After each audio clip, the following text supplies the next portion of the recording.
to another comedian, and a greater one, Jerry Seinfeld. His show was essentially about people with no strong values at all, a bit Russell Brand, like people like Russell Brand in a sense. But he now seems very much more opinionated or willing to make a stand. And I would suggest he's even a little angry with things about how things are going out, which may not be surprising given he is Jewish. He's just lashed out, though, on the lack of great new comedy shows. Here he is. Well, guess what? Where is it? This is the result of the extreme left and PC crap and people worrying so much about offending other people.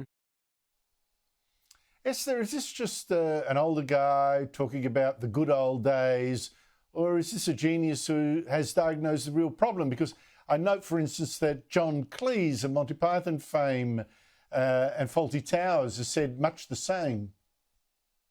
Yes, and any comedian that's actually willing to speak out and put their name on the line has been saying exactly the same thing.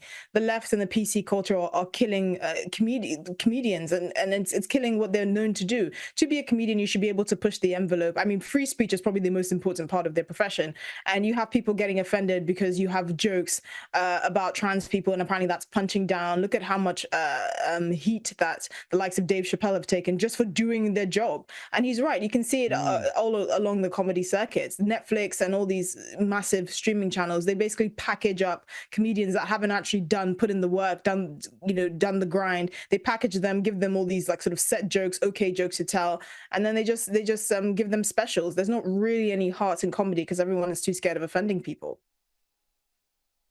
Or you get Hannah Gadsby, who's not funny but ticks all the ideological boxes along the way. Maybe there's that too. I don't know. I'm not quite sure. Yeah, and they also tend to have overweight women, overweight comedians, overweight female comedians, because apparently that's some sort of comic relief, and they tend to be the unfunniest. It's actually almost tragic. Yeah, well, I think you might be describing the Melbourne International Comedy Festival right there. Esther Krakue, thank you so much indeed for your time.